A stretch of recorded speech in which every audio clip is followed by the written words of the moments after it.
En esta ocasión nos concentraremos a partir de la página 125, en el apartado 2.2, que es relación con el pensamiento de los eslavófilos.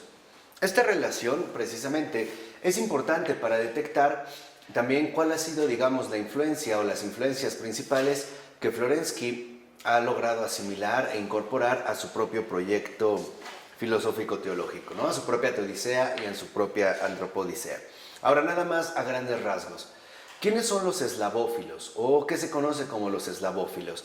Es este movimiento que surge precisamente a partir del siglo XX, cuando Pedro el Grande asume Petersburgo, San Petersburgo, como la capital de todo el imperio ruso, y él proponía la adopción de los parámetros occidentales de comportamiento cultural. O sea, para Pedro el Grande era fundamental que Rusia, en este sentido, se apegara a los estándares culturales de la Europa central, ante todo dirigidos por Francia, ¿no?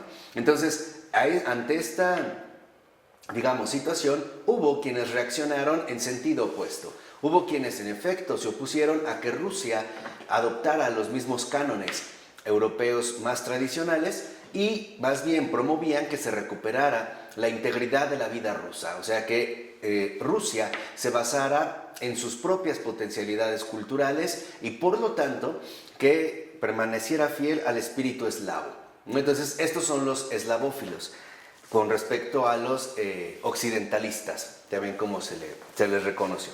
Entonces lo primero es que la primera gran influencia que Florensky tiene de estos eslavófilos es la noción de esta eclesialidad como vida, ¿no? Que es lo que habíamos visto en la última ocasión. Si lo ven, por ejemplo, a partir del tercer renglón de este primer párrafo, dice Florensky: el lector no podrá menos de poner en evidencia el parentesco entre las ideas teóricas de los eslavófilos y las de la presente obra. Ya se refiere a la columna y el fundamento de la verdad, ¿no? Entonces, hay como unos aspectos teóricos que son finalmente similares en ambos proyectos. Dice, una de las bases de la doctrina eslavófila, expuesta sobre todo por Komiakov y Kereyevsky, es la concepción de que la vida es inaccesible a la razón. Entonces, lo que vemos aquí es que los eslavófilos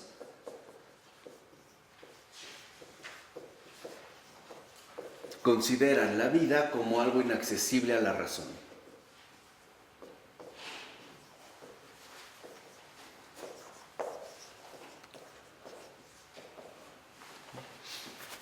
¿Qué significa esto de que la vida es algo inaccesible a la razón? ¿O hacia qué, digamos, en este sentido están reaccionando?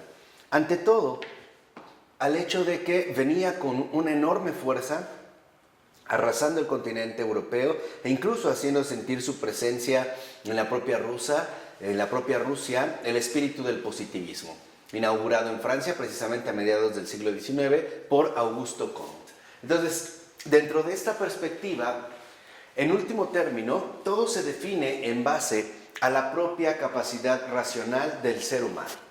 Y tal parecería que entonces la vida perdería toda su densidad y por lo tanto también toda su complejidad, su riqueza, ¿no? Su misterio. Entonces los eslavófilos lo primero que van a defender es que la vida es inaccesible a la razón. Pero hay que hacer una distinción importante y lo menciona el texto. Dice, los años en los que Florensky maduró su teodicea veían triunfar en Europa las corrientes de la Lebensphilosophie, o sea, la llamada filosofía de la vida, ¿no? Encabezada por Bergson. Henri Bergson, en efecto, él también se iba a oponer sobre todo a esta especie de postura mecanicista, donde incluso la vida misma se reducía a una mecánica ya de antemano definida. Ante esta mecanización de la propia vida, Bergson va a oponer el llamado vitalismo. El vitalismo de Bergson precisamente lo que busca mostrar es que la vida no puede ser reducida a esta dinámica mecánica en la cual algunos organismos pueden ser en este sentido asumidos. Entonces, lo que es fundamental es que en el vitalismo de Bergson y en general de los vitalistas consideran que los fenómenos vitales son de carácter irracional. O sea, no tienen que ver para nada con la misma razón. O sea, esto quedaría, digamos, en un ámbito completamente irracional, donde, en efecto, la propia razón no tendría ninguna oportunidad de asimilar o comprender lo que ahí está ocurriendo, ¿no? Dentro de la vida misma. En cambio, para Florensky y en general para los eslavófilos, no consideran que la vida sea algo irracional. Lo que más bien van a considerar, en todo caso, es que es suprarracional. No es irracional, no es algo que esté completamente desligado de la razón. Lo que pasa es que la vida es suprarracional y no es racional.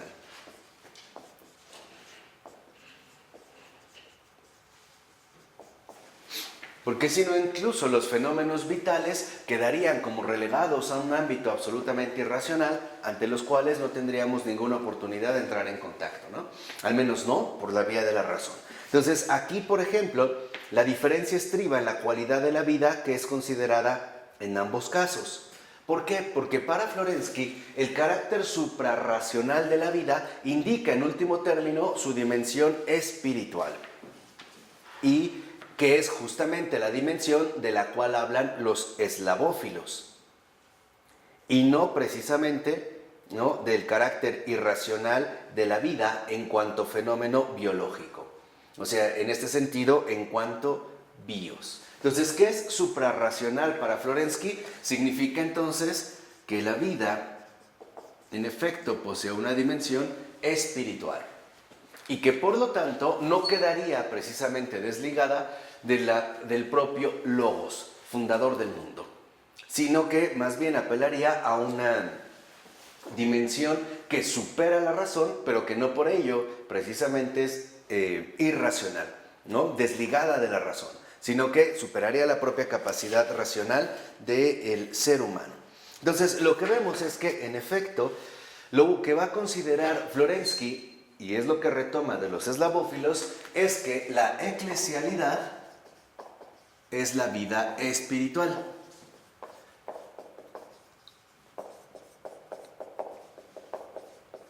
Y por lo tanto, como vida espiritual, requeriría en efecto un tratamiento distinto al que usualmente se le suele dar, ¿no? Entonces, lo que vemos es en la 126, al iniciar esta cita, ¿no?, de Tijevsky, hablando sobre Komiakov, dice 4 renglones abajo, que la esencia de la Iglesia es la vida del Espíritu Santo, o sea, la vida de la caridad. Entonces, lo que vemos es que simple y sencillamente la eclesialidad, en tanto vida espiritual, nos remite a una dimensión distinta a la que podría establecer las categorías lógico-conceptuales del propio pensamiento racional. Entonces, ante la imposibilidad de poder sistematizar conceptualmente esta vida, muchos vieron o incurrieron en la tentación de considerar que entonces se trataría más bien de algo completamente irracional. Florensky, lo mismo que los eslavófilos, van a decir no es que sea irracional, es que es suprarracional, porque nos remite en último término a la vida espiritual. Y las características de esta vida espiritual desbordan y por mucho cualquier posibilidad de conceptualización, ¿no?, o de mera esquematización. Por eso dice, no se pueden conocer las verdades divinas que generan la piedad más que participando en la vida de la Iglesia.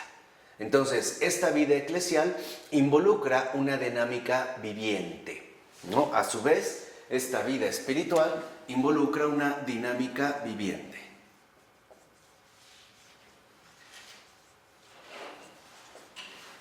Y esta dinámica viviente es la que tiene que ser asumida precisamente en base a su propia manifestación y en base a sus propias exigencias suprarracionales. De tal manera que nosotros podamos elevarnos de la intelección a la contemplación. Acuérdense que esta dinámica viviente es, en último término, precisamente la santidad, ¿no?, que es la vida del y en el Espíritu Santo. Entonces, dentro de esta dinámica, precisamente lo que vemos es que la eclesialidad se manifiesta justamente no como algo opuesto a la razón, sino como algo que desborda la razón misma. Algo que está llamado, en este sentido, a iluminar, que lo vimos la ocasión pasada, a esta razón. Por eso 2 renglones abajo dice: la Iglesia no posee un fundamento jurídico, no tiene más que un fundamento místico de caridad. La Iglesia vive esencialmente de oración y del misterio eucarístico. De este modo, la verdad de la Iglesia no se demuestra más que por la vida espiritual de los fieles, o sea, por su experiencia religiosa. Entonces, uno de los aspectos aquí que sobresalen y que llaman la atención es que esta dinámica viviente se traduce precisamente en una experiencia religiosa. Acuérdense cuando Florensky ya nos había hablado en su momento de esta cristología experimental, ¿no? O experiencial, podríamos decir. Entonces, dentro de esta experiencia religiosa, lo primero que destaca es la vida en el Espíritu Santo. Y esta vida en el Espíritu Santo es justamente la caridad. Entonces, esta experiencia religiosa es igual a la caridad. Y la caridad es precisamente la vida en el Espíritu Santo.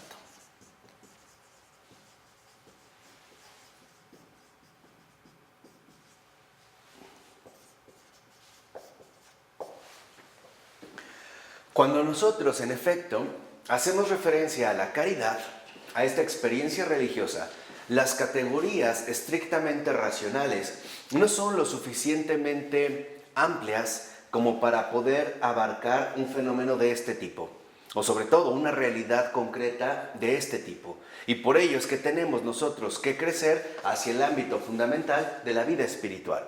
Dicho de otra manera, las categorías estrictamente racionales son muy pobres para poder hablarnos de esta experiencia religiosa. Más bien tendríamos que acudir a las categorías propias, o sea, a las vivencias concretas que nos aporta esta vida espiritual en tanto caridad. Dice a continuación: en el pensamiento de los maestros de la vida espiritual, de los moralistas y de los teólogos modernos rusos, los conceptos iglesia y vida espiritual están estrechamente vinculados, se compenetran, a menudo se identifican, sobre todo en el terreno de la liturgia. Entonces, aquí lo que vemos es que, a diferencia quizá de nosotros, iglesia y vida espiritual conforman una misma realidad. No están separadas o divididas como nosotros, al menos en este pensamiento occidental, tenderíamos a suponer, que es lo que habíamos insistido en algunas ocasiones anteriores, ¿no? Para nosotros la iglesia es como algo separado de esta misma experiencia religiosa. Tan es así que nosotros quizá defendemos con muchísima más radicalidad la siguiente opción: yo puedo vivir una experiencia religiosa, puedo ser cristiano sin participar de la iglesia, ¿no? Y esto se ha visto quizá en una de las consignas más contemporáneas, que se resumen de manera muy sencilla en lo siguiente: Cristo sí, iglesia no. Entonces, ¿por qué se ha dado, digamos, esta posibilidad de división? Porque no comprendemos, en efecto, la realidad viviente de la iglesia, tanto en su dimensión dogmática como en su dimensión sacramental, ¿no? O sea, en la teodicea, desde la perspectiva de la teodicea y de la antropodicea. Por ello, dice Florensky, a partir del segundo renglón del último párrafo: nuestros hermanos separados, prendados por los esplendores divinos de la iglesia gracia, están inclinados a perder de vista la importancia para una sana espiritualidad de la iglesia institución. O sea, ¿a qué se refiere aquí en este sentido Florensky? A que si nosotros seguimos una línea enteramente de este tipo, como si esto fuera una mera gracia, una mera vida de gracia, perderíamos también la dimensión fundamental para una sana espiritualidad de la iglesia institución.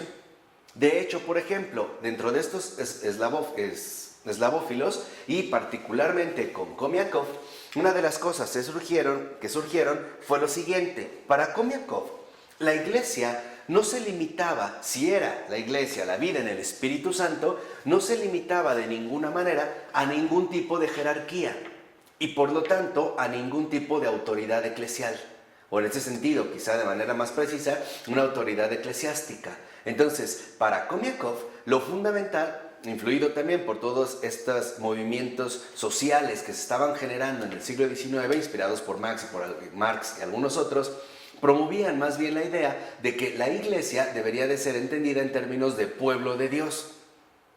Pero al hablar de pueblo de Dios, se concentraba únicamente en la gracia, la experiencia del Espíritu Santo, y por lo tanto se tendía a rechazar o a eliminar cualquier referencia a una ordenación eclesiástica, o sea, a una jerarquía, a una autoridad. O sea, tal parece que entonces la iglesia real la conformaba el pueblo y no precisamente la interesa, incluso que comprende también la dimensión institucional. Entonces aquí es donde Florensky corrige una de las tendencias radicales de los eslavófilos. Lo que nos está mencionando es, claro, esta experiencia religiosa, esta vida en el Espíritu Santo, sí es gracia, sí, pero no solo es gracia, también es institución. Y por lo tanto, jerarquía.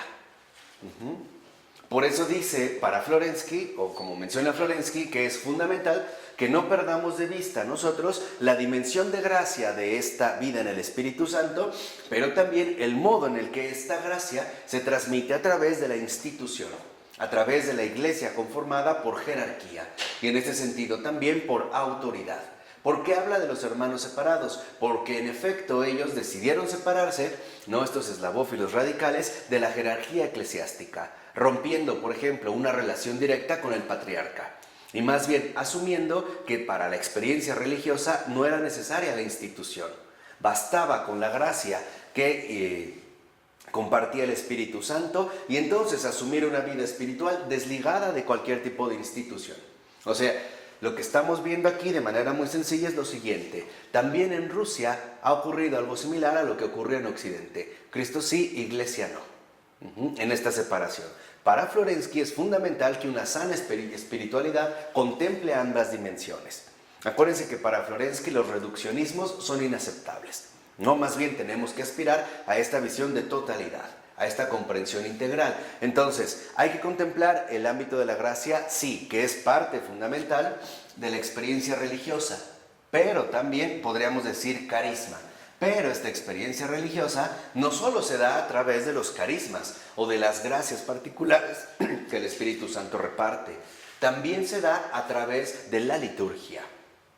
Entonces, para Florensky, en efecto, la gracia y la institución están ante todo dadas, encarnadas de manera concreta en la liturgia, porque la liturgia también tiene una cierta ordenación institucional. ¿Qué quiere decir esto? Que también posee un rito, y este rito es encabezado por una determinada autoridad, en este caso por el presbítero o el sacerdote, y dentro de esta participación institucional, también la gracia ahí en efecto se está manifestando. Entonces, para Florensky, el peligro fundamental con estas posturas radicalizadas de los eslavófilos era romper con la misma liturgia, porque separar gracia e institución, gracia e iglesia como jerarquía, como autoridad, involucraba atentar contra la misma liturgia. Y para Florensky, desfigurar o destruir la liturgia era lo mismo que eliminar o destruir la experiencia religiosa y por lo tanto anular la auténtica vida espiritual. Dicho de otra manera, de manera muy sintética, separar gracia e institución era finalmente destruir la auténtica eclesialidad y por lo tanto atentar contra esta vida espiritual o dinámica viviente que en efecto la Iglesia nos transmite a partir de su conjunción de gracia e institución. ¿Vamos? ¿No? De carisma e institución. Hoy vemos, por ejemplo, riesgos parecidos cuando aparecen o empiezan a surgir cada vez con mayor fuerza muchos de los llamados grupos carismáticos que empiezan a ser como una administración de las gracias, que pueden ser auténticas, no todas, algunas sí, algunas no, pero lo fundamental es que empiezan a ser como comunidades que tal parece poco a poco buscan irse separando cada vez más de la propia institución, hasta hacer algo así como células autónomas donde supuestamente se tiene la vida del Espíritu Santo, sin relación directa con la institución. Incluso algunos de estos grupos entran, por ejemplo, en conflictos directos con los respectivos párrocos. Entonces los corren de una parroquia y se van a otra y luego otra y luego otra, hasta que dicen, bueno, no encajamos ahí, mejor lo vamos a hacer ahora en una casa. No vamos a empezar a desarrollar nuestros propios rituales. Pero esto de fondo es atentar contra la eclesialidad. Por ello, dice a continuación, quizá esta vinculación interna de la eclesialidad con la espiritualidad no exenta ciertamente de peligros, conserve, sin embargo, más de un elemento decisivo que podría ayudarnos a superar una unilateralidad histórica de nuestra tradición.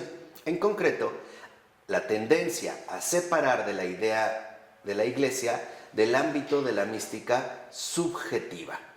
O sea, ¿qué significa esto? Lo vemos en la nota 44 de esta página. Dice, para Scazzoso, esta tendencia fue la que determinó la diversa recepción en Oriente y Occidente de un autor como el Pseudo Dioniso. Dice, en la tradición de los padres orientales, en época prebizantina, fue sentido y concebido unitariamente como el constructor de una mística litúrgico-eclesial en el espíritu de los santos padres. En Occidente, el mismo autor fue comprendido de un modo totalmente diverso. Sobre todo, la general disociación entre la idea de la Iglesia y la mística subjetiva fueron la causa de una disociación aún más grande, que hizo del Pseudo Dionisio el teórico de un tipo de mística personal, alejada de la idea que de la mística tuvo el autor del Corpus. O sea, lo que vemos es que a partir de la lectura del Pseudo Dionisio, cuyas obras sí se pueden, completas, no son muchas, se pueden conseguir, se hizo una lectura en Occidente donde la gracia aparecía más bien como una cuestión enteramente subjetiva y la institución como una realidad objetiva que no necesariamente iban de la mano. Para los padres orientales de época prebizantina, mística, o sea, como gracia, e institución, como iglesia, formaban una misma unidad. O sea, finalmente para los padres orientales, la mística no era otra cosa más que la auténtica vida espiritual, es decir, la experiencia de la eclesialidad. Para nosotros hoy en día no sucede precisamente así.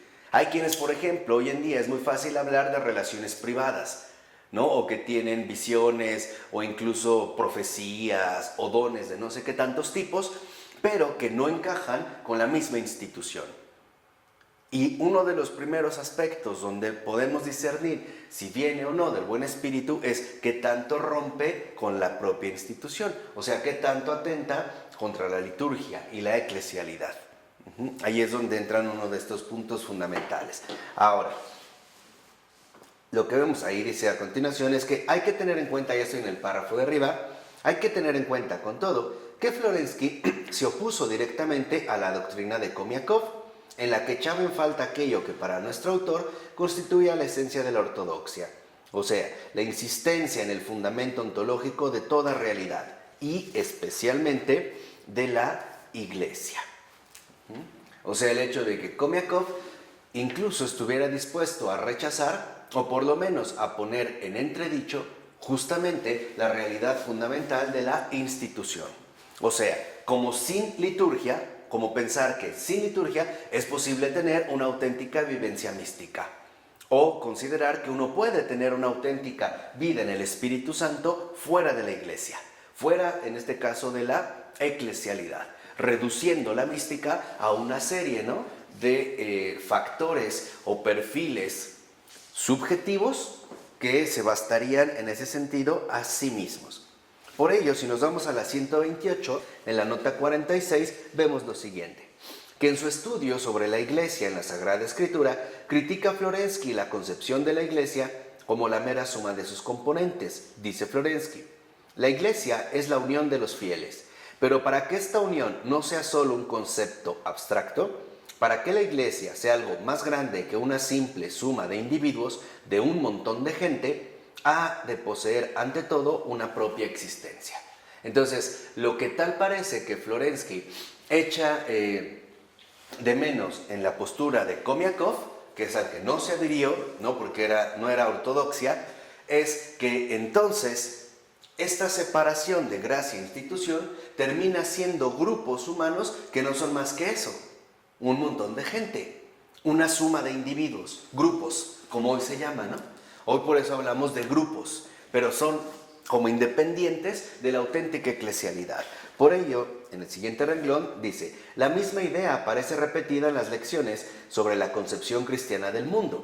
Por ejemplo, en la lección tercera comenta, como en el estudio anterior, la idea de la Iglesia como cuerpo de Cristo y afirma, contra la opinión de que la Iglesia es el conjunto de los creyentes, que la iglesia, dice Florensky, no subsiste porque nosotros entramos en ella. No nos debe a nosotros su propia existencia. Por el contrario, la iglesia es una forma metafísica y nosotros podemos entrar y no entrar en ella. La realidad metafísica de la iglesia no sufrirá por eso ningún perjuicio. O sea, nosotros no hacemos la iglesia. Es la iglesia la que nos configura a nosotros. Nosotros, entonces, a diferencia de lo que podría sostener Komiakov y algunos otros, es que los hombres no hacen a la iglesia. Es la iglesia la que configura la humanidad de los propios hombres. La iglesia, en este sentido, no depende de la entrada de los humanos para ir haciendo, digamos, su desarrollo. No, la iglesia es una forma metafísica. O sea, cuando Florensky aquí, por ejemplo, habla de forma metafísica, se está refiriendo a una realidad espiritualmente concreta, a un don concreto del Espíritu Santo. O sea, lo que nos está diciendo Florensky es que la iglesia es obra de Dios mismo. Y por lo tanto, no depende de la cantidad de individuos que estén dentro como para tratar de suponer que los hombres son finalmente los que están desarrollando o no esta iglesia, que también es una de las tendencias que hoy en día suelen dominar nuestro pensamiento contemporáneo. ¿No? El hecho de que los hombres necesitan adoptar ciertos criterios que funcionan, por ejemplo, para la instauración precisamente de las organizaciones contemporáneas. ¿No? Piensen, por ejemplo, en las empresas o en cualquier otra institución que ya tiene ciertos criterios de funcionamiento, ¿no? La organización o la administración o algo así por el estilo. O sea, apelando únicamente a los recursos humanos. En cambio, para Florensky queda claro que la iglesia no depende de los recursos humanos, sino depende de la presencia viva del Espíritu Santo que la sostiene y que acoge y transfigura a todo aquel que ingresa en ella, y no al revés, ¿no? San Agustín tenía una idea similar, por ejemplo, en el caso de la Eucaristía.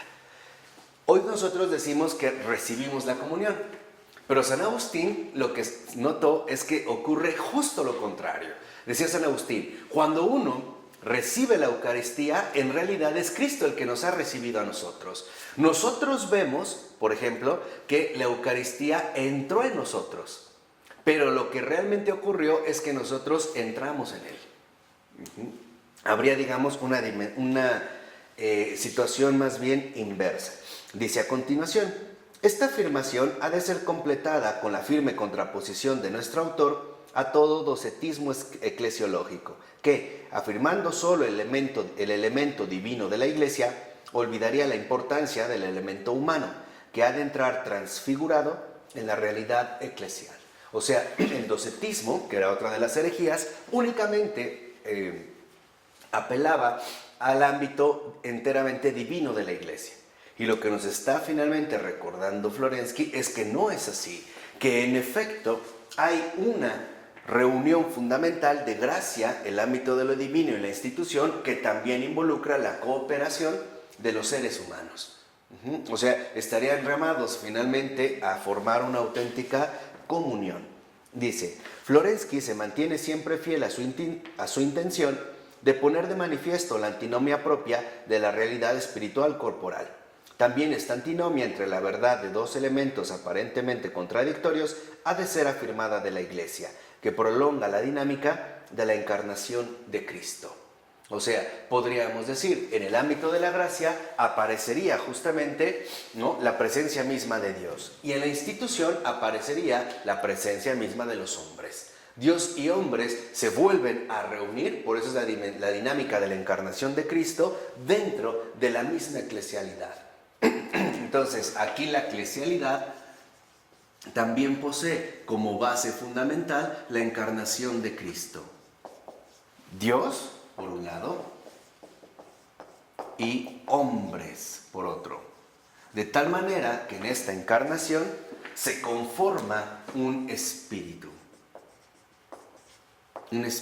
vivo de comunión. Y este espíritu vivo de comunión, en efecto, son los que reciben los hijos de Dios. ¿Vamos? ¿O estuvo como muy complejo? ¿No? ¿Vamos bien? Entonces, en esta dinámica, en efecto, lo que no podemos perder de vista es la conformación fundamental, concreta, de la eclesialidad, tanto en su dimensión visible, humana, como en su dimensión invisible o divina, espiritual, gracia e institución. Aquí vemos, por ejemplo, el por qué un San Ignacio de Loyola, que va a encabezar o va a ser uno de los portaestandartes fundamentales de la Contrarreforma, llegará incluso en ese contexto en particular a darle un énfasis muy especial al ámbito de la institución. Ante todo, por ejemplo, a la figura de autoridad del Papa. ¿Por qué? Porque si se había empezado a suponer con la protesta que ahora todo dependía de la sola escritura, o sea, de las escrituras y la interpretación que yo doy, ¿qué criterios podríamos tener para darnos cuenta si esos dones eran ciertos o no eran ciertos? Hay algo que queda muy claro, Cualquier vidente, cualquier profeta, cualquiera que haga cosas, que diga, que visiones, lo que sea, pero no está en comunión con la institución, no está en la verdad. Ese es un signo clarísimo, Y esto es algo que no solo afirmo yo, muchísimos padres de la iglesia también lo han visto, o escritores más contemporáneos, el propio Florensky. Cuando realmente estos dones se dan, y se dan realmente en el Espíritu de Cristo, siempre se dan al interior de la institución. Porque es aquí, digamos, donde en efecto la gracia se va manifestando de manera plena. Por ello es que vemos que cuando aparecen carismas, como hoy les llaman, ¿no? Carismas subjetivos, si alguien tiene revelaciones o visiones, la iglesia como institución es sumamente cuidadosa al respecto. Y da tiempo para que esto se vaya manifestando. Y habrá criterios a lo mejor muy pequeños, ¿no?, para poder percibir si esto realmente es conforme a la verdad o más bien tiene un manto de extraña religiosidad que en el fondo conduciría a otro tipo de situaciones. ¿Vamos? Entonces, lo fundamental es no romper, no quebrantar. Entonces, en la 129, lo que vemos en el último párrafo es lo siguiente. De un modo u otro, la concepción de la iglesia de Florensky se opone sobre todo al inmanentismo de la cultura moderna. O sea, ¿qué es el inmanentismo? El suponer que todo está dado aquí y ahora, que todo únicamente posee una dimensión plenamente horizontal, que todo se da, por así decirlo, según la línea del mundo, según el ámbito secular. Que todo, en efecto, solo posee una dimensión horizontal donde los proyectos serán realizados o alcanzables según las propias medidas humanas. En quien ve, y esto es de Florensky, la intención de la humanidad de construir a partir de la nada toda la realidad, y en particular la realidad sagrada, partiendo solo de sí mismo, es decir, excluyendo a Dios. Construir en todos los sentidos de la palabra, comenzando por la construcción de los conceptos y terminando con la realidad espiritual. Y en efecto, si nosotros únicamente nos quedamos atorados en la dimensión horizontal de la vida, tal parece que entonces lo único que nos toca a nosotros es construir. Tenemos que ser los constructores de la realidad. De ahí, por ejemplo, el enorme impacto que tuvo la noción de progreso tan mentada, tan mencionada desde el siglo XIX. Porque esta noción de progreso tal parece que en efecto nos invita a poner manos a la obra, ¿no?, a entrar en acción. Finalmente excluir a Dios y dejarlo todo a nuestras propias posibilidades. Y esto es uno de los aspectos que en efecto Florensky va en ese sentido a rechazar. ¿Por qué? Porque para Florensky, en último término, la liturgia es una unión viviente y no una ruptura. En la liturgia no solo está presente, por así decirlo, la dimensión temporal de la realidad, también está presente la dimensión eterna de esta misma realidad, justo en esta unión viviente que se mantiene fiel a esta encarnación, a esta experiencia de vida espiritual que no es otra más que la eclesialidad. De ahí pues que entonces, si lo vemos en la 129, en los dos últimos renglones, dice el texto: pero la eclesialidad supera las definiciones del entendimiento El conocimiento real de la verdad sobre el apoyo de la Iglesia ha de ser obra, por tanto, de un conocimiento superior, o sea, el conocimiento espiritual. Entonces, lo que aquí también nos está mencionando Florensky es que el conocimiento en cuanto tal, ¿no? Cuando nuestro entendimiento busca definir este tipo de situación o de unidad viviente, resulta ser inadecuado para aquello que en efecto se está experimentando. Y lo que se requiere para poder captar bien esta unión viviente es un conocimiento espiritual.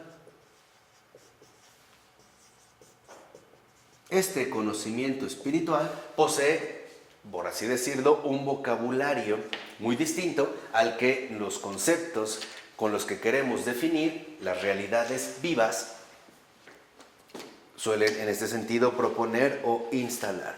Entonces, lo que sí vemos en este sentido es que este conocimiento espiritual solo puede ser adquirido a la luz de la verdad o proviene de la luz de la verdad.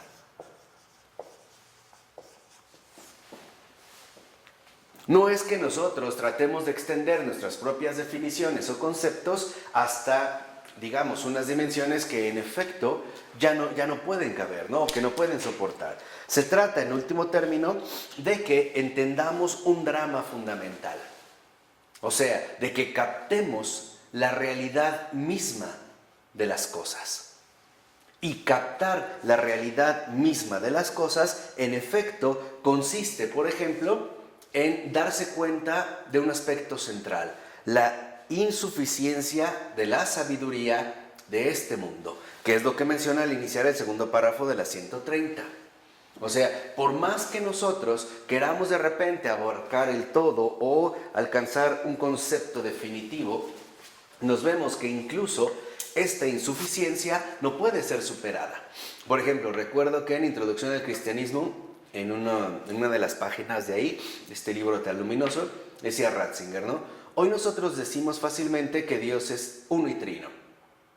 Dice, pero pareciera que con eso lo hemos dicho todo, como si ya lo supiéramos todo.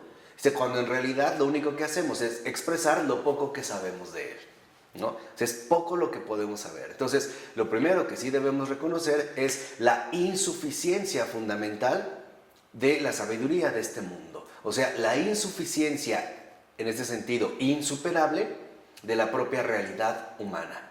El ser humano, por más que encuentre a veces un concepto preciso, este concepto mismo se verá rebasado, ¿no?, por su capacidad de insuficiencia. Lo vemos, por ejemplo, en el cuarto renglón del segundo párrafo, dice, en la carta primera, Los dos mundos, Florensky ve reflejado este drama en el texto de Mateo 11, del que en su exégesis saca todas las consecuencias nociológicas. Entonces, el objeto de este capítulo 11 de Mateo, de acuerdo con Florensky y su exégesis, es el problema del conocimiento, de la insuficiencia del conocimiento racional y de la necesidad del espiritual. Entonces, la luz de la verdad lo que nos marca en un primer momento es, 1, insuficiencia racional, la insuficiencia racional.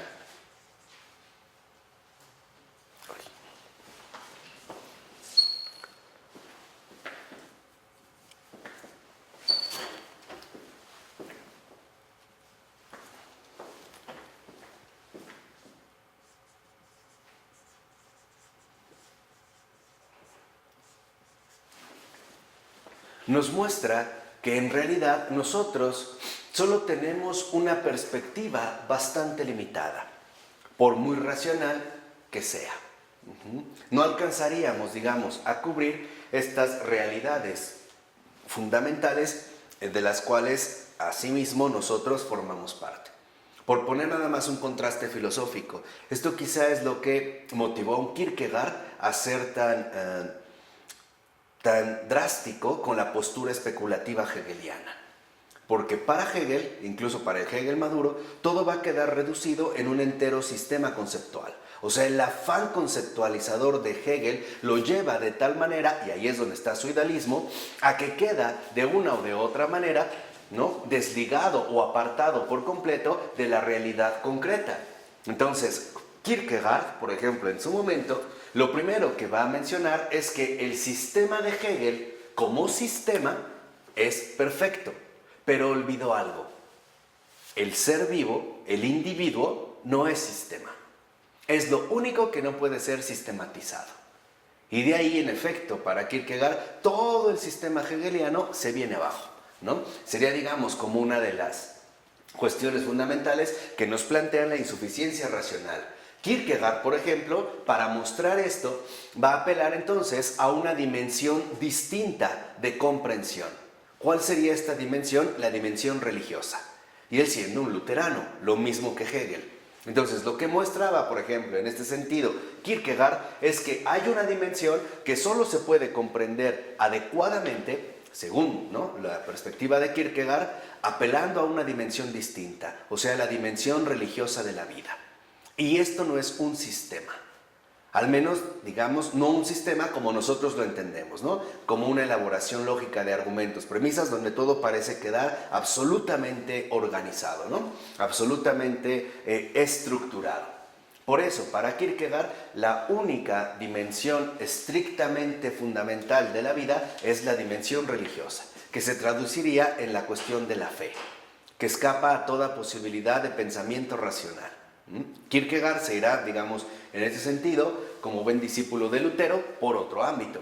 Pero es importante que vean cómo esta insuficiencia racional no solo ha sido reconocida, por así decirlo, ¿no?, en ciertos ámbitos. De ahí pues que entonces Kierkegaard, para oponer al sistema, o oponerse al sistema, exalte la dimensión fundamental de la existencia. Por ello, yo no estoy tan de acuerdo, pero por ello muchos consideran que Kierkegaard es el padre del existencialismo. ¿Por qué? Porque va a poner ahora el énfasis en esta existencia humana que es concreta, que es el individuo, y que este individuo, en efecto, es como el pilar fundamental de cualquier sistema construido de manera posterior. Entonces, vemos que esta insuficiencia racional nos muestra, por su parte, la necesidad de lo espiritual.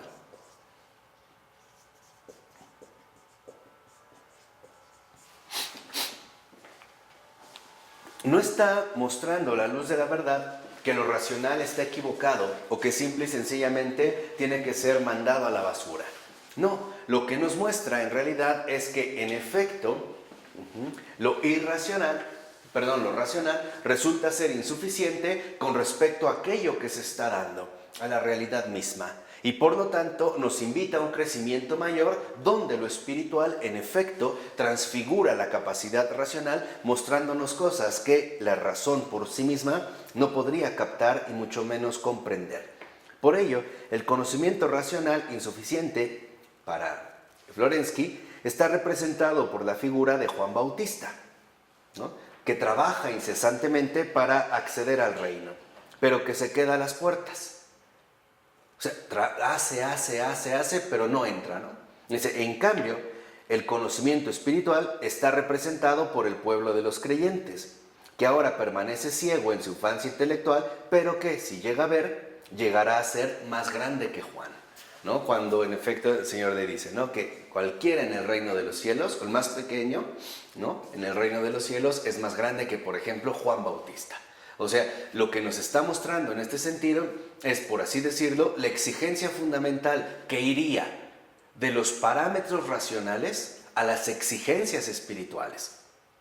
Entonces, podríamos decir, la insuficiencia racional que nos invita a reconocer la necesidad de lo espiritual es justo lo que nos permite a nosotros crecer de manera fundamental dentro del conocimiento espiritual.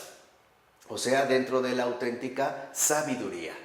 Por ejemplo, para la sabiduría del mundo, 2 más 2 es 4 y eso es todo. Eso es lo que quiero que capten, ¿no? 2 más 2, 4 y eso es todo, no hay más. No puede ser 5, no puede ser 3, es 4 y ha sido 4 y seguirá siendo 4 por los siglos de los siglos y ahí nos instalamos. Lo que Florensky considera es que en realidad esta insuficiencia racional que involucra la necesidad de lo espiritual nos muestra una dimensión que nosotros simple y sencillamente a través de un esfuerzo racional no podríamos alcanzar jamás. Por ello estamos llamados a crecer, ¿no? Estamos llamados a crecer cada vez más y más. Y esta es la fe. O sea, la razón no es rechazada, simplemente es llamada a ser fecundada por la fe. De tal manera que es tanto como decir que la razón juega un papel fundamental, sí, pero hasta cierto punto. A partir de ese punto es fundamental la intervención o la aparición de otra cosa distinta, en este caso la fe. Lo que la fe va a hacer no es rechazar a la razón, la va a iluminar bajo otra luz que en efecto le permitirá crecer todavía más. Pero la razón, en este sentido, renunciará a seguir aferrada a sus propias conceptualizaciones y a sus propias autocreaciones, ¿no? A sus propios productos, a sus propios conceptos. Y ahí lo que vemos es que la razón ya deja de ser un obstáculo precisamente para alcanzar la luminosidad de la fe. En este caso, la verdadera esencia de la experiencia religiosa, que no es irracional, como muchos también querían como relegar, por ejemplo, no sé, un Schleiermacher, afirmando que la fe únicamente quedaba como relegada o ubicada en el ámbito enteramente afectivo, en el ámbito del sentimiento humano. De tal manera que, por ejemplo, para Schleiermacher, que también tenía por ahí una tendencia romántica, la razón y el sentimiento son incompatibles. Entonces, lo que dice es muy fácil, ¿no? Bueno, entre comillas, ¿no? Sencillo, lo que dice es, a ver, lo que podemos pensar es parte de la razón, pero la fe no es algo que se puede pensar, es algo que solo se puede sentir y que además se puede sentir subjetivamente. Por lo tanto, fe es sentimiento, razón es pensamiento. Uno y otro no tienen en este sentido, ¿no?, puntos de encuentro. Diría Kierkegaard, ¿no?, afirmándolo en uno de sus textos tempranos, la famosa disyuntiva latina, out, out, o lo uno o lo otro. Y esa es también parte, ¿no?, de algunas posturas que la tienen. Tendemos a pensar que o me quedo con lo uno o lo otro, out, out. Eso es out, out. O lo uno o lo otro. Y lo que está diciendo finalmente Florensky es que no tenemos por qué asumir una perspectiva excluyente como esta. No estamos llamados a decidir de esta manera, o lo uno o lo otro. Estamos llamados más bien a quedarnos con lo uno y lo otro.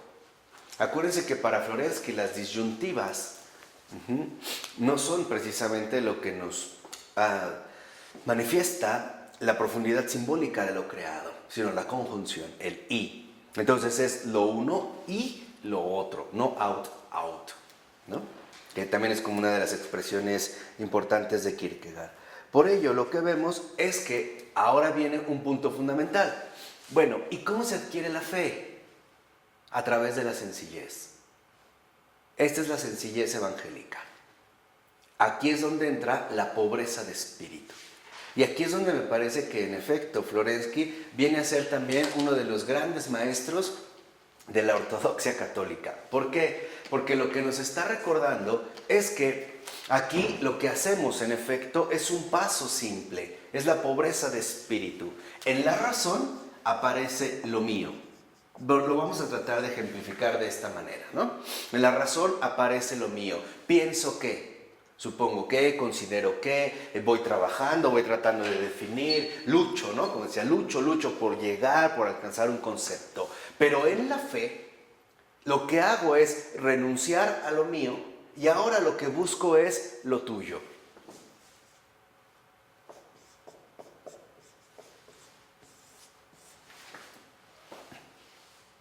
Ahora ya no quiero quedarme aferrado a lo mío. Ya no quiero quedarme limitado a mis propias creaciones intelectuales. Que dicho sea de paso, y se los comenté en la ocasión anterior, es una de las grandes tentaciones para todo intelectual. El hecho de rechazar la verdad por el prurito de la novedad. El hecho de quedarse como atrapado en la propia capacidad intelectiva que poseemos, ¿no? El hecho de quedarse finalmente como detenido en nuestra propia invención intelectual. Aquí lo que damos es un paso muy sencillo. Reconozco lo mío, pero acepto que esto no lo es todo. Busco lo tuyo, porque lo que quiero es la verdad. No me quiero a mí mismo. No sé si esto se entiende.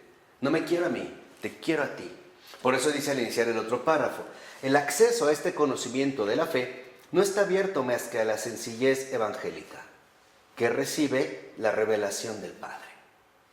Entonces, ¿cómo se adquiere la fe? Aceptando al Padre, aceptando que lo mío sí es real, pero no lo es todo. No es toda la realidad, es algo. Aceptando la iglesia. Pues claro, no sé, es algo. Y cuando yo doy este paso de sencillez, ¿se acuerdan que en la presentación que dimos dijimos que era fundamental asumir un gran espíritu de humildad y también un gran espíritu de grandeza? Aquí está dado, ¿no?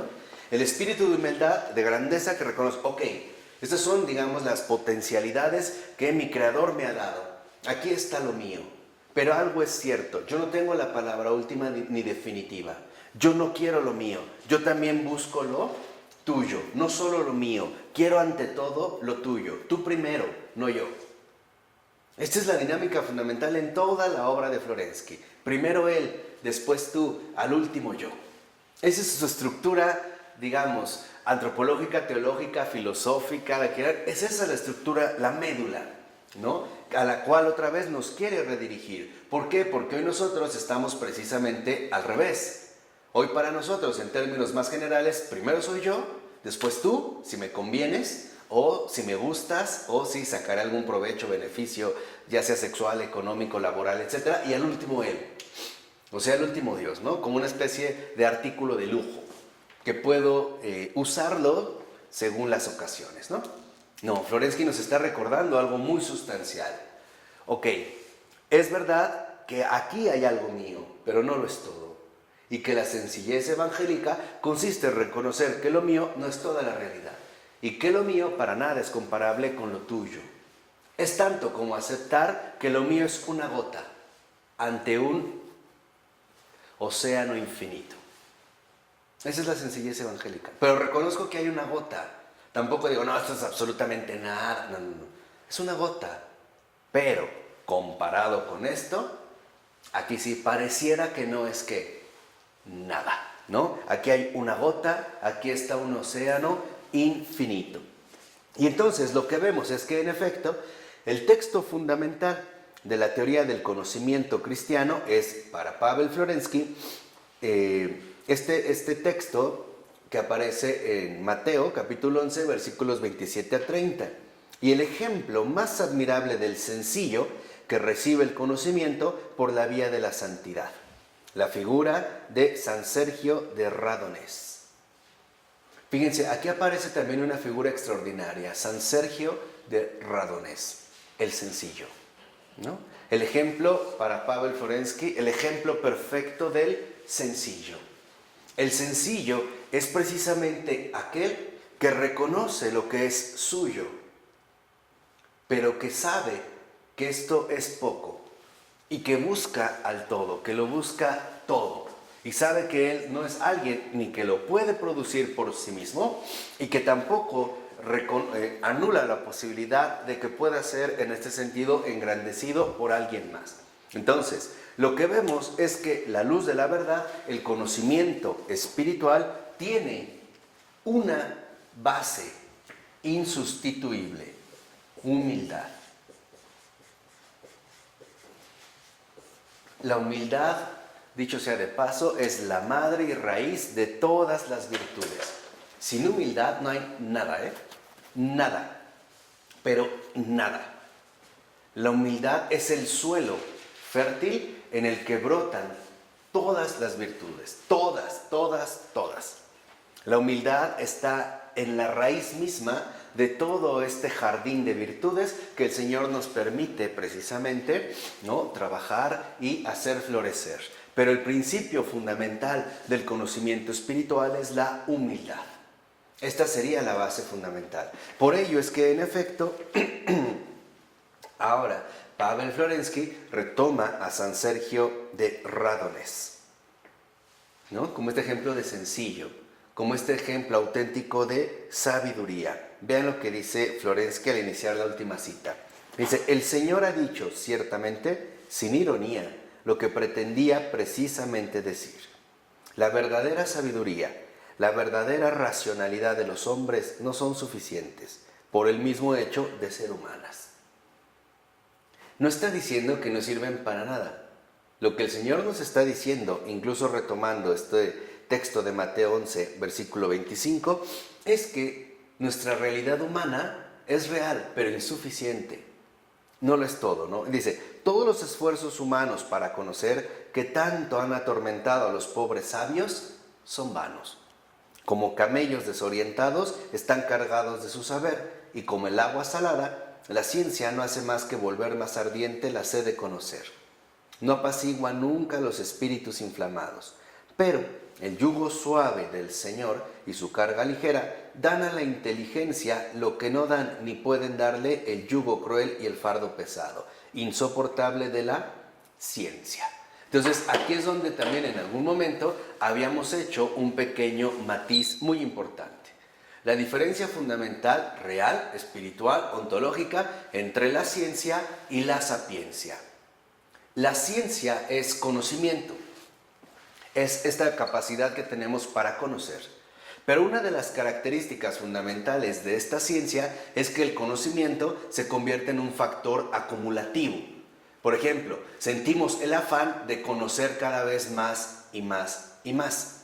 La sabiduría, por el contrario, no es acumulativa. La sabiduría no comienza por la acumulación, sino por el desprendimiento. Y ese es uno de los rasgos fundamentales de la sabiduría. Si nosotros, por ejemplo, contrastamos ciencia y sapiencia, la ciencia es un afán de conocer. Y aquí vemos, por ejemplo, a los llamados déspotas ilustrados que consideraban que mientras más supieran de todas las materias, finalmente ¿no? eran como más aceptados como la auténtica dimensión racional del ser humano.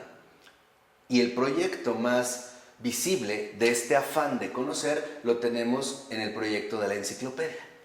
Y en efecto, lo que buscaba la enciclopedia era mostrar o tratar de satisfacer este afán de conocer que según ellos tenía que estar presente en cualquier hombre. Pero yo de algo estoy convencido. Prácticamente casi nadie leyó la enciclopedia completa. Ni siquiera las que tuvimos en casa de niños. Si la hojeamos 2 o 3 veces fue demasiado. Ahora, que encontráramos ahí realmente lo que buscábamos, menos. A lo mejor nos ayudaron para hacer una tarea o un cierto trabajo, extraer una información. ¿Por qué? Porque como lo hizo ver, por ejemplo, Alasdair MacIntyre, este gran filósofo católico contemporáneo, aún vivo también, en su libro Tres versiones rivales de la ética, la enciclopedia tenía como proyecto sustituir a la Biblia. Dicho de otra manera, la enciclopedia buscaba ser el libro que diera respuesta a todas las cuestiones humanas. Por ello, no es casual que después incluso se buscó que en cada hogar hubiera una enciclopedia. Entonces, que tenías que tener en tu casa una enciclopedia. Incluso se llegó a considerar que si al entrar a una casa tenías una enciclopedia y mientras más tomos fueran mejor, como la enciclopedia británica, ibas a ser ya de antemano respetado por ser parte de este club de eruditos que tienen enciclopedia y que por lo tanto se mueven con un espíritu enciclopédico, ¿no? Bajo un afán de conocer, pero es un afán de conocer insaciable. No podríamos conocer todo lo que queremos. No tenemos ni siquiera el tiempo ni la vida suficiente para poder conocerlo todo. Podremos conocer muchas cosas o mucho, pero finalmente no habrá un momento donde realmente nos sintiéramos satisfechos. La sapiencia, por su parte, o sabiduría, no se basa en un afán de conocer, sino que comienza por un desprendimiento. El desprendimiento humilde de darse cuenta que hay cosas, para empezar, que valen la pena y otras cosas que no valen la pena. Ya, desde ahí es dar como un paso importante en la adquisición precisamente de la sapiencia. Y esto es un aspecto fundamental que básicamente todos los grandes santos nos han recordado una y otra vez. Santo Tomás de Aquino, por ejemplo, insistía hasta el cansancio. No se trata de que sean muchas, cuando se refería a las lecturas, sino de que sea mucho. Y aquí la gran diferencia. Para Santo Tomás de Aquino no se trataba de que se leyeran muchas cosas, muchas obras, muchos tomos, sino que se leyera mucho, que realmente se le sacara provecho a eso poco a lo que nosotros en este sentido tuviéramos acceso. Por poner un ejemplo muy sencillo, San Agustín, por volver a San Agustín. No sé si ustedes sabían que hacia el final de su vida le prohibieron leer. Ya no podía leer porque había leído demasiado, ¿no? Era desde joven, ¿no? Era como muy ávido de ciencia. Y ya le lastimaba la vista. Acuérdense que no teníamos los recursos, ¿no? Como hoy, la iluminación o el libro impreso. Entonces ya no podía leer. Entonces lo que mandó a hacer Agustín es que mandó escribir en la habitación en la que él estaba, en la pared, con letras grandes, un versículo de un salmo. Si mal no recuerdo es el Salmo 50, creo. Que dice, contra ti solo pequé. Y lo que hacía Agustín ya no era leer todo. Bastaba con leer eso para que llorara todos sus pecados y, como él decía, ¿no?, se arrepintiera dolorosamente de todo el tiempo que echó a desperdiciar en el afán de conocer y, por lo tanto, no haberlo aprovechado de manera directa o de manera fundamental en el ámbito de la sabiduría, del desprendimiento. Entonces, lo que vemos es que después de este desprendimiento, aquí sí, viene un enriquecimiento.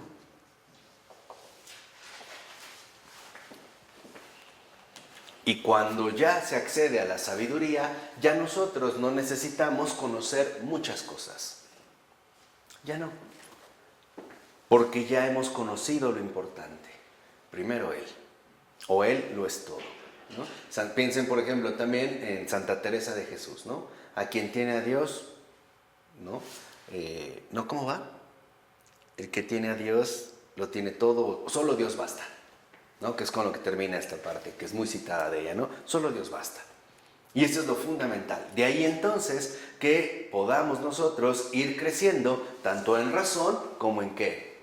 En fe, y por lo tanto en una verdadera dinámica viviente, o sea, en una auténtica vida espiritual, que sería también, como lo hemos mencionado desde hace un momento, la columna vertebral de la eclesialidad.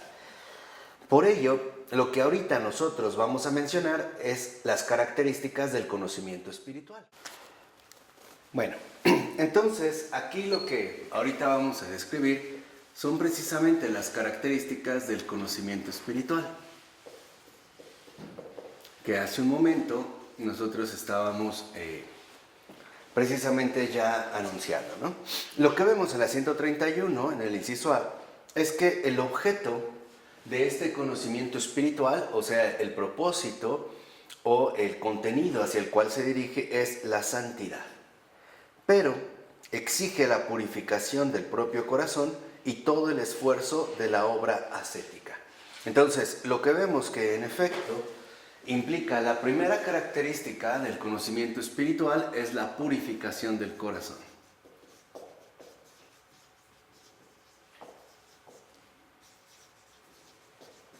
O sea, la renovación de nuestro ser. Y esta renovación de nuestro ser, en efecto, involucrará a su vez una obra ascética. Las respectivas rupturas a nuestros parámetros de vida habituales, a nuestros esquemas de pensamiento adoptados, incluso a nuestras referencias emocionales ya dadas, ¿no? Y al iniciar el inciso B es que el modo de conocimiento de la experiencia de la santidad eclesial es la simplicidad directa y espontánea del pueblo. Ahora, ¿por qué el pueblo, dice Florensky, en su simplicidad directa, se vuelve espontáneamente hacia estos justos, me pregunto? ¿Por qué encuentra en ellos la consolación a su pena muda, la alegría del perdón, la belleza de la fiesta celeste? Porque esta simplicidad es previa al acceso intelectual, que es siempre individual. Entonces, vemos que en efecto el tercer punto es la simplicidad. La sabiduría, una de las cosas de lo que nos libra es precisamente de las falsas complicaciones, ¿no? Hoy nosotros tendemos a suponer que porque algo es demasiado complicado, es por ello mejor que algo que no lo es, ¿no? Piensen, por ejemplo, cuando a veces de manera precipitada suponemos que la resolución de un problema algorítmico o de alguna cuestión de cálculo, precisamente en su complejidad inmediata, sería en último término algo así como una exigencia mayor. En cambio, la simplicidad, el conocimiento espiritual nos lleva a una simplicidad donde todo se torna claro, porque la simplicidad consiste en no perder de vista lo esencial.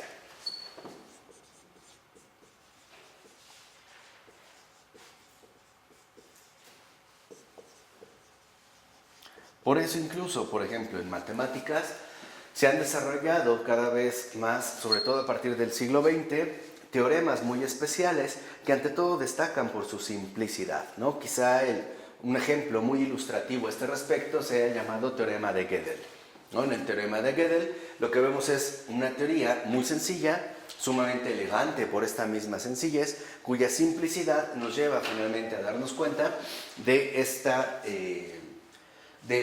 aspecto esencial que no puede ser dejado de lado de manera precipitada o de manera incluso irresponsable.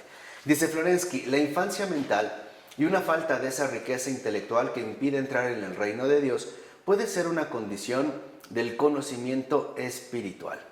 Entonces, lo que vemos es que en gran medida nuestro avance intelectual muchas veces funciona como un obstáculo para el conocimiento espiritual. ¿Por qué? Porque nos vamos aferrando a estos conocimientos adquiridos que intelectualmente nos resultan satisfactorios y que por lo mismo nos van como limitando a una apertura cada vez mayor. Entonces, de esta simplicidad aprendemos, por ejemplo, que en efecto lo fundamental en este sentido es no perder de vista lo esencial y no quedar enredado en complicaciones demasiado artificiales e incluso también en alguna medida demasiado estériles. Y también lo que vemos es que el conocimiento espiritual es el conocimiento de la propia fe, ¿no? O sea, aquí lo que vemos es que en efecto Florensky, estoy más o menos unos 6 renglones antes de que acabe la 132, que Florensky concibe el conocimiento religioso en una tradición que desarrolla el sentido bíblico del conocer, que para nada en este sentido es algo subjetivo, ¿no? El conocimiento es revelación. Ese es el sentido bíblico del conocer. Conocemos aquello que nos es revelado. De tal manera que entonces los criterios de valoración se invierten. Porque en el sentido bíblico del conocer, lo que los hombres en efecto aceptan como su conocimiento, al menos como un conocimiento inmediato, es necedad. Y no precisamente aquello que Dios nos muestra. Y de tal manera que entonces, en este sentido, también podemos darnos cuenta que la verdad no se establece a partir de ciertas proposiciones, sino que la verdad solo se puede reconocer. O sea, la verdad nos es dada. No es algo que nosotros inventamos o algo que nosotros vamos creando, sino que la verdad, en este sentido, nos lleva a darnos cuenta, por ejemplo, que por más que nosotros quisiéramos alcanzar la verdad, siempre estos esfuerzos serían insuficientes. Entonces no se trata de alcanzar la verdad, se trata de aceptar esta revelación de la verdad, ¿no? Se trata de asumir un criterio distinto donde el conocer, en este sentido, es más bien recepción de lo revelado, ¿no? Lo que en este sentido Dios precisamente nos transmite. En la nota 58, por ejemplo, de esta página 132, dice el texto: la peculiaridad del concepto veterotestamentario de conocimiento aflora de un modo manifiesto y ejemplar allí donde en el Antiguo Testamento se habla del conocimiento humano de Dios, es decir, del reconocimiento agradecido y obediente. Entonces, tenemos que de esta simplicidad lo que viene es el reconocimiento.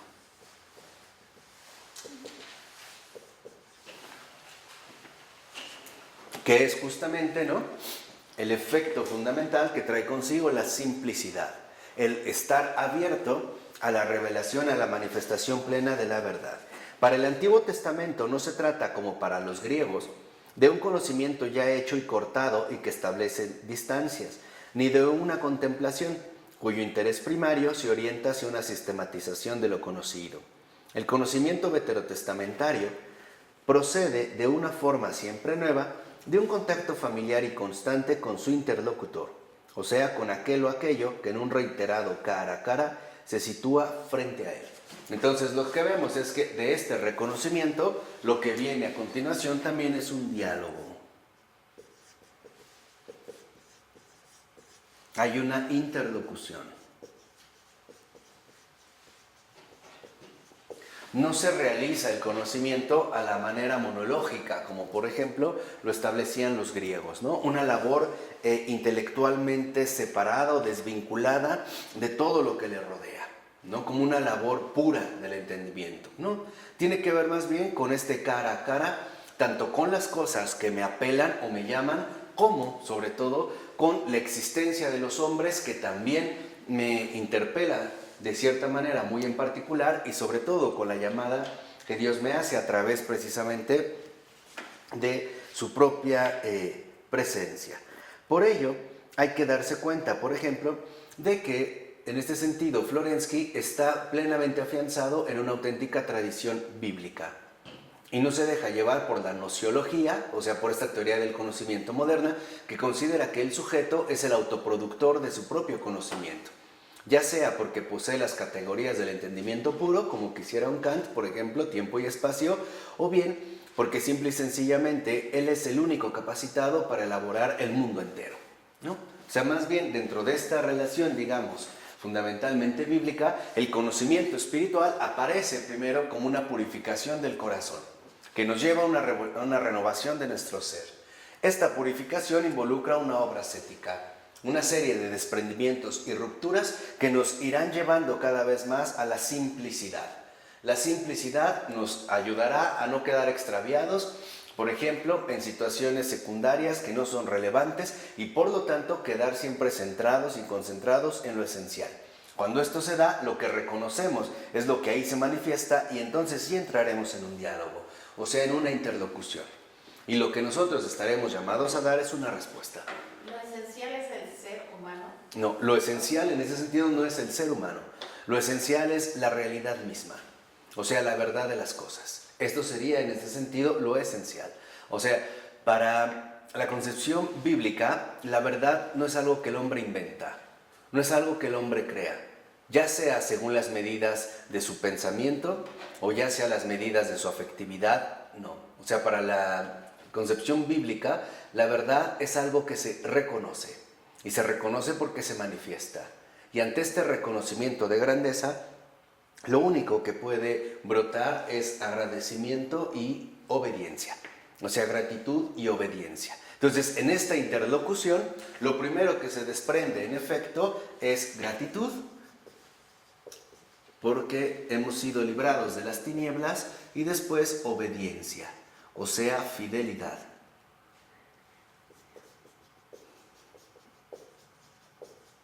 Fidelidad precisamente a esta manifestación.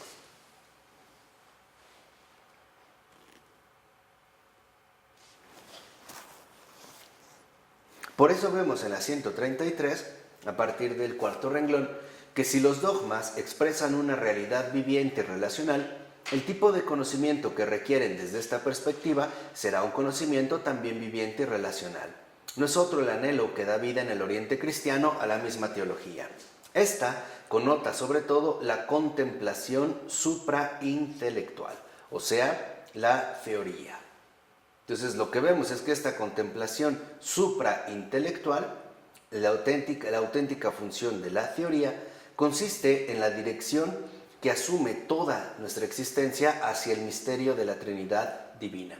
Entonces, a diferencia, por ejemplo, de lo que se ha dado en algunos casos en Occidente, para Oriente, de manera ortodoxa, lo fundamental es la contemplación. Y no, en este sentido, como vuelvo a repetir, en algunos casos de manera frecuente se ha dado en Occidente, la abstracción, la especulación, ¿no? La elaboración sistemática o conceptual de aquello de lo que hablamos. Dicho de otra manera, para nosotros, como occidentales, es muy fácil a veces separar de manera drástica lo hablado, el discurso de lo real, o sea, de lo que hablamos. Entonces, muchas veces tomamos más en cuenta, por ejemplo, la elaboración de un discurso que la fidelidad a aquello de lo que estamos hablando, ¿no? Entonces, cuando nosotros nos vamos más por el ámbito discursivo, entonces seremos presas, por ejemplo, de las exigencias lógicas de la argumentación. Y ahí es cuando la cosa ya no marcha parejo, porque los argumentos pueden ser lógicamente impecables, pero no obstante, pobres en cuanto a la realidad que describen. Entonces yo puedo elaborar, por ejemplo, un documento hablando, no sé, sobre la pobreza, pero que nada tiene que ver como argumento con la realidad misma de la pobreza. Entonces podríamos ver cómo en efecto nosotros sí tenemos una tendencia a separar, o por lo menos a veces incluso a mostrar ciertas preferencias más por lo discursivo argumental, o sea, nos preocupamos más por la validez de los argumentos que por la fidelidad a la realidad que supuestamente intentamos captar, transmitir o bien comunicar. ¿De acuerdo? Dice a continuación el texto: más que la comprensión racional de la fe, lo que busca esta teología es en primer término la unión con un misterio que supera infinitamente la razón discursiva, y por eso adquiere una coloración eminentemente apofática. O sea, ¿qué sería en este sentido una coloración eminentemente apofática? Que asumimos una experiencia intelectual del fracaso del propio pensamiento. O sea, el darte cuenta que en efecto tu pensamiento en este sentido es insuficiente para contemplar las realidades vivas. O sea, para la contemplación y asimilación profunda en este sentido de la verdad. Entonces, lo que vemos es que también aquí, por ejemplo, se mantiene una clara vinculación entre experiencia y pensamiento. Aquello que en efecto supera nuestra capacidad argumentativa, no por ello es ajeno, por ejemplo, a lo que nosotros sí somos capaces de asumir. Esta misma, digamos, diferencia fundamental entre lo argumentativo y lo vivencial, otro filósofo contemporáneo como Ludwig Wittgenstein lo estableció a partir, al menos en el Tractatus Lógico-Philosophicus, a partir de dos connotaciones distintas, el decir y el mostrar. Para Wittgenstein quedaba claro que lo que podemos decir no lo podemos mostrar.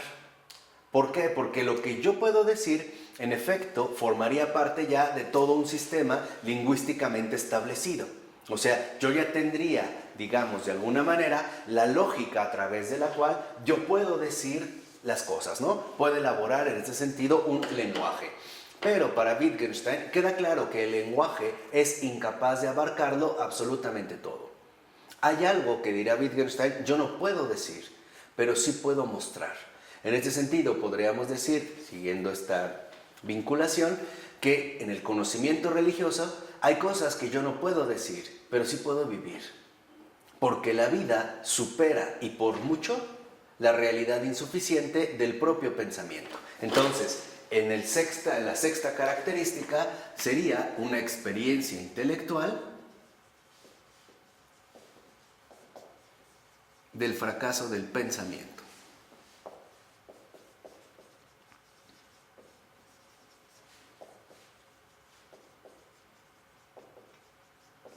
Ustedes vean, por ejemplo, no sé, la obra de una Hildegarda de Bingen o de una Juliana de Norwich.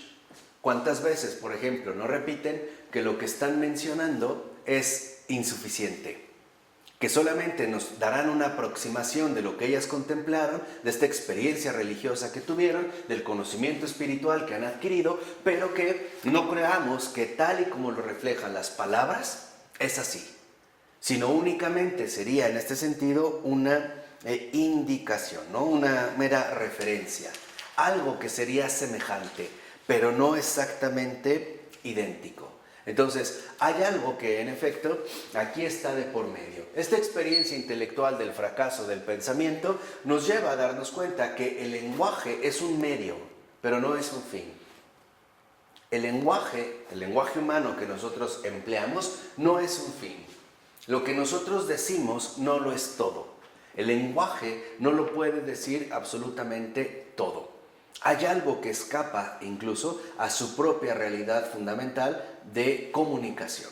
O sea, el lenguaje comunica, transmite, pero no agota. Y esto lo vemos, por ejemplo, en el Tractatus Lógico-Philosophicus de Wittgenstein, donde empieza el hablar, ¿no?, de la estructura del lenguaje y termina hablando de lo que él llama la experiencia mística. Esta experiencia donde las palabras, simple y sencillamente, ya no tienen cabida. Años después, él dará una conferencia sobre ética y dirá que también la ética no pertenece al ámbito del decir, sino al ámbito del mostrar. Y él dice, por ejemplo, como cuando una persona se siente absolutamente segura, convencida y con toda certeza de que nada le puede dañar, ¿no? Por ejemplo, nosotros podríamos decir que se trataría de una experiencia que no podríamos traducir en un mero discurso. Y no es necesidad de irse a cuestiones a lo mejor tan precisas para experimentar la propia impotencia del lenguaje, ¿no? Cuántas circunstancias en nuestra vida, desde una comida o una actividad en un juego mecánico o aventarse de paracaídas, simple y sencillamente, por más que buscamos, no tenemos las palabras, ¿no? O un dolor, por ejemplo, o un sufrimiento. Como que el lenguaje nos da una referencia, pero en realidad el lenguaje, y esto es lo que quiero aquí que se perciba, el lenguaje en este sentido no sustituye a la vida. El lenguaje es un medio, pero no es, digamos, la medida misma de la vida. Hay cosas todavía mucho más grandes que el lenguaje no puede abarcar y que no tiene manera, ni siquiera en este sentido, de poder expresarlo. De ahí que Wittgenstein, por ejemplo, terminara diciendo que ante lo que uno no puede hablar, lo mejor es permanecer en silencio. O sea, tal parece que en efecto, cuando nosotros accedemos al conocimiento espiritual, ya no hay como un afán discursivo, sino más bien un afán contemplativo. Y por lo tanto, ya no vamos directo a la argumentación, sino a la adoración. Entonces, de la experiencia intelectual, la argumentación ya ha quedado fuera. Ahora aparecería la adoración, ¿no? Esta contemplación viviente de la verdad.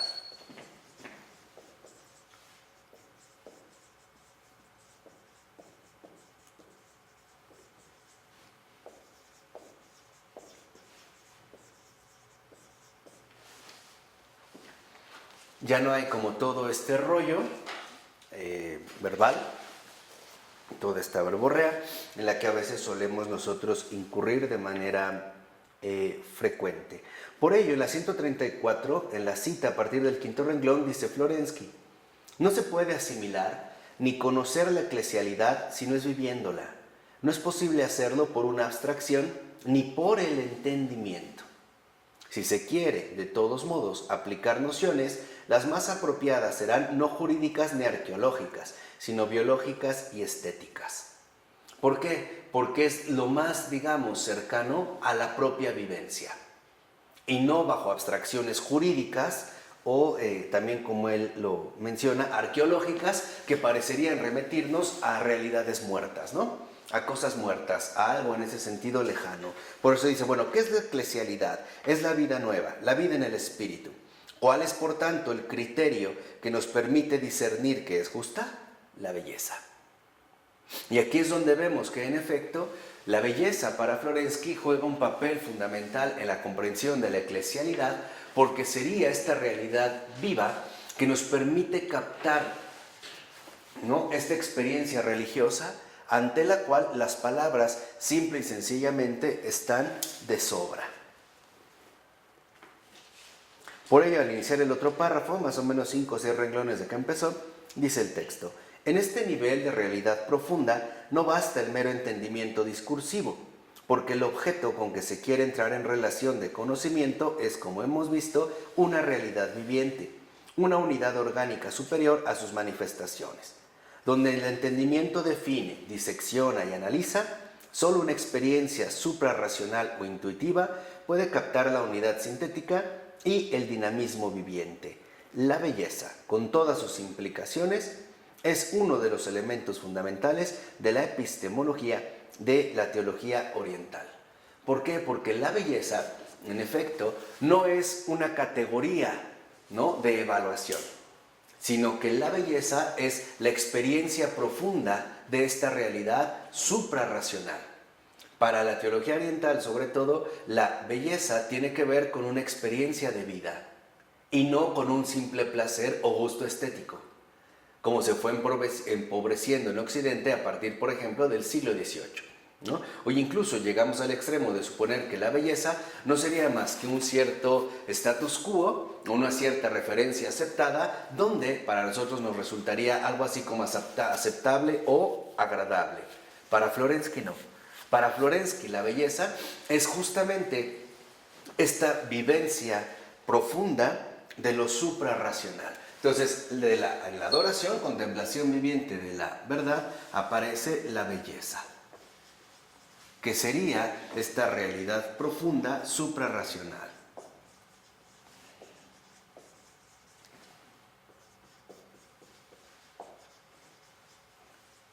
Y que no precisamente coincide, por ejemplo, con la categoría estética de Kant de lo sublime, donde uno queda como sin palabras y plenamente fuera, ¿no?, de sus connotaciones argumentativas. No, tiene que ver de un contacto, un encuentro vivo en este sentido con el resplandor vivificante de la belleza. Y por lo tanto, uno ya ni siquiera, por decirlo así, como lo mostró muy bien Hans Urs von Balthasar en su trilogía, uno ya no se queda en las meras categorías de lo sublime, lo bello, etc., sino que uno, en realidad, ahora es partícipe de la gloria. Ahí es donde aparece esta gloria que en efecto llena por completo el ser de toda cosa creada. Y por lo tanto lo hace exaltar en una alabanza. Entonces, de la belleza aparecería también la alabanza.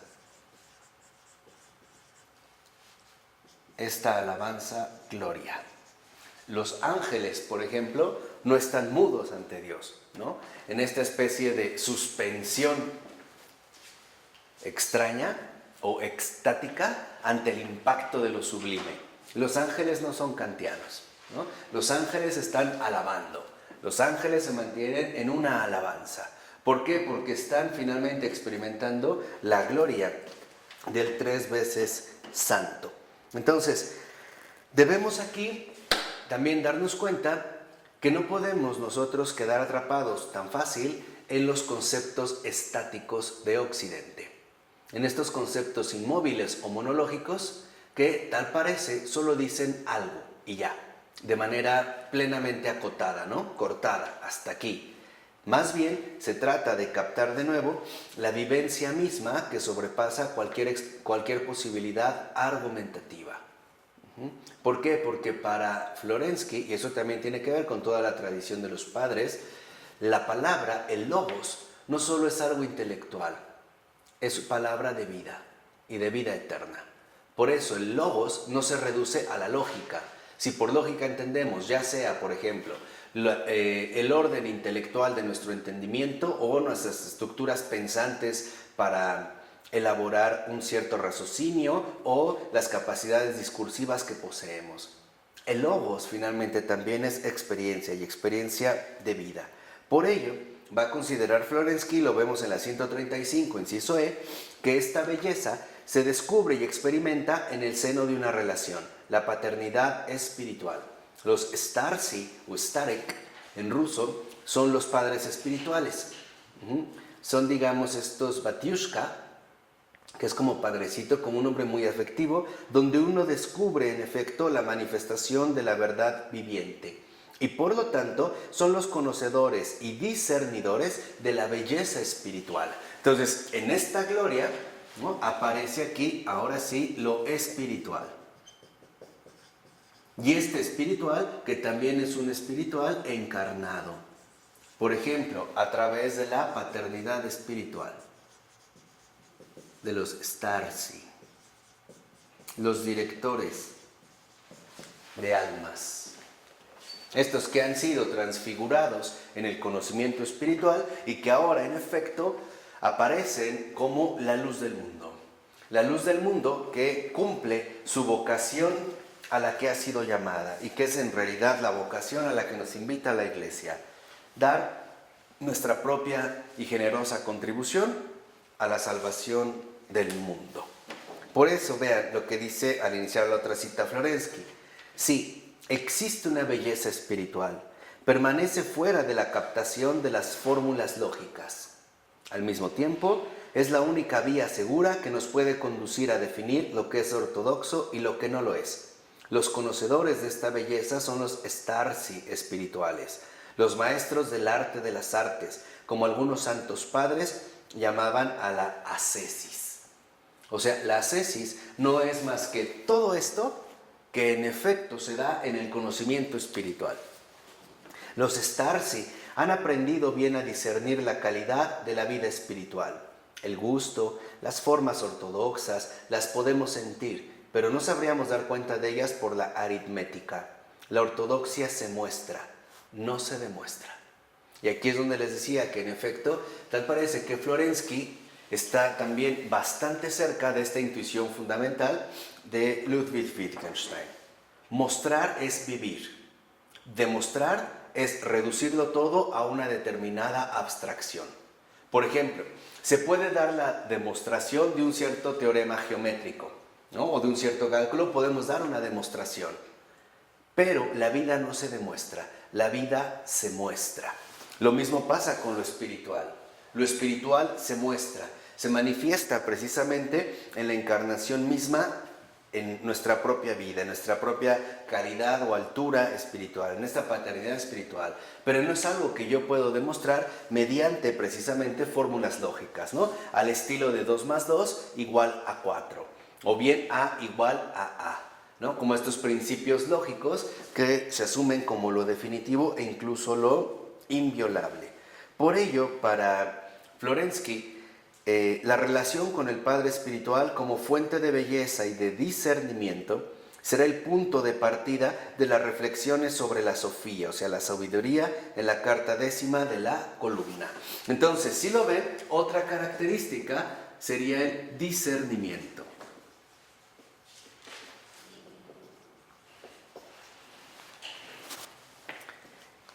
En este discernimiento no solo se trata de que uno sepa lo que está bien y lo que no está bien.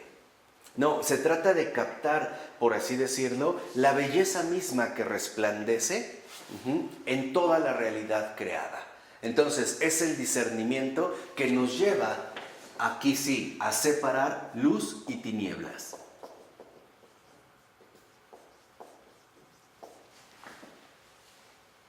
Vida y muerte.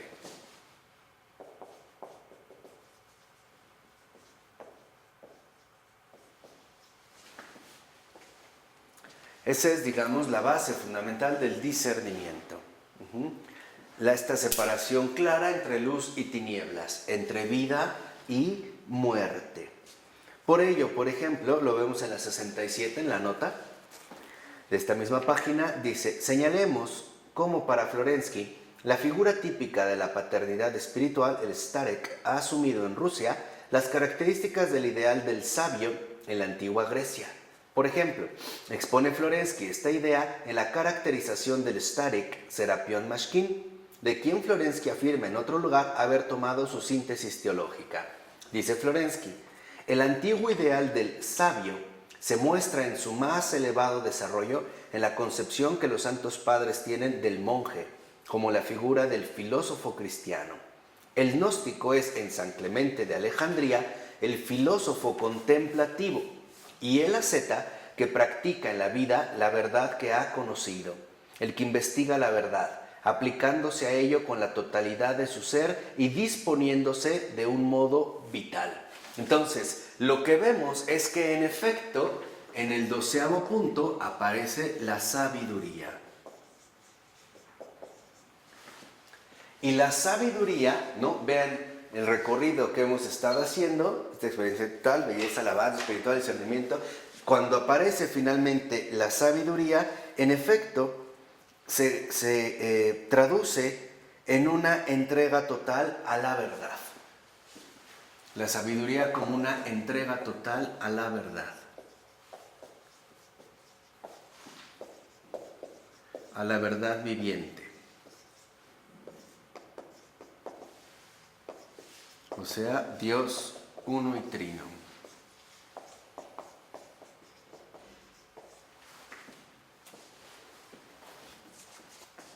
Dice, del mismo modo, conciben también los otros santos padres al filósofo.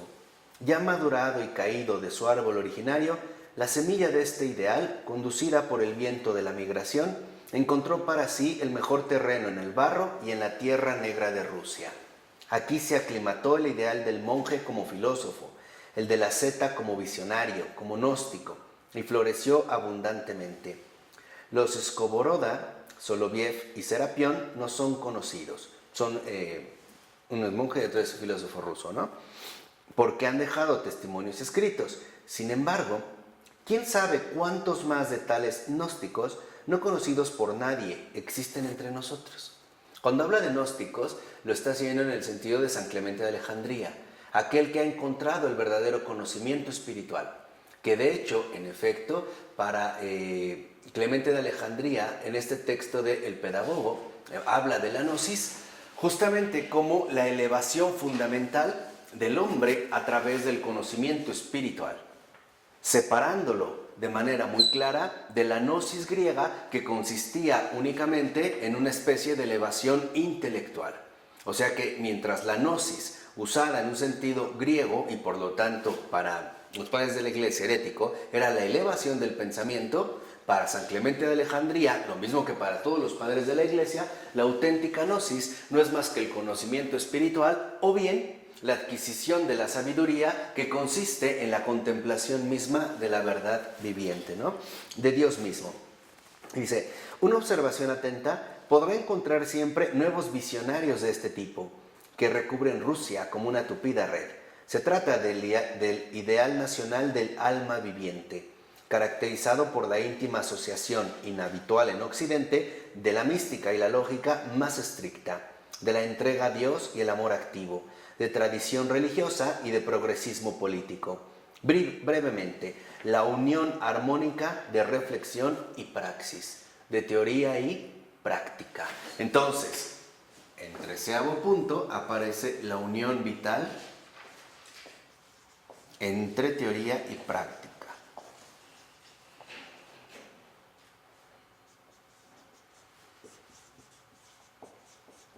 Y a esta unión vital entre teoría y práctica también le podemos llamar coherencia.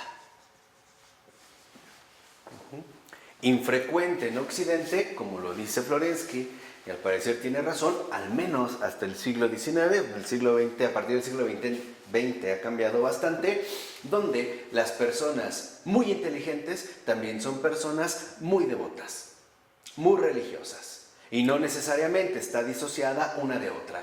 Como por ejemplo, quizás se usó como un lugar común, como un cliché más bien, el suponer que si uno era pensante, uno tenía que ser ateo o irreligioso, ¿no? O arreligioso, según. O sea que el científico o la postura científica no era compatible con la vivencia religiosa. En Rusia, ¿no?, tendía a ser más bien lo contrario. Dice, los místicos rusos son por ello, desde el punto de vista del gobierno, un elemento inadmisible. Fuera del señorío de Dios, nadie puede apaciguar su exigencia de verdad incondicional. De un modo orgánico, con la totalidad de su ser, toman una posesión anárquica contra todo poder humano, porque se conciben a sí mismos de un modo igualmente orgánico como miembros del reino de Dios. Entre todos estos místicos filósofos, me parece el padre Serapión la más expresiva encarnación de este ideal. En su sinceridad, el más puro de corazón; en su metafísica, el más absoluto; en su imagen de la sociedad, el más radical; en sus dudas, el más intrépido; en su comportamiento, el más generoso; en su vida, el más consecuente; y si le está permitido a un hombre un juicio sobre este aspecto, en el servicio a su Señor, el más fiel. Ahí está resumido el conocimiento espiritual, precisamente en la manera en la que Pavel Florensky describe al Santo Padre Serapión. Entonces, lo que vemos es que en 14º punto aparece ahora el servicio. Y en 15, la fidelidad. O sea, la fe. Y con esto finalmente llegamos al punto final de esta ocasión. ¿Por qué? Porque el conocimiento espiritual no es más que la adquisición auténtica de la fe. Una dinámica vivencial, una experiencia religiosa que en efecto atraviesa al menos estos momentos claros, concretos, vivientes, para alcanzar en último término la fidelidad. Es la fe que nos lleva a ser partícipes de este servicio a la verdad viviente que, como Él mismo nos lo dijo, es el buen pastor que va por cada una de sus ovejas, que cura la herida, ¿no?, que robustece a la débil. Y sobre todo, el único que en efecto nos aporta este conocimiento espiritual a través precisamente de una renovación absoluta de todas las cosas. ¿De acuerdo? Bueno, vamos a dejarle este aquí. En nombre del Padre, del Hijo y del Espíritu Santo. Amén.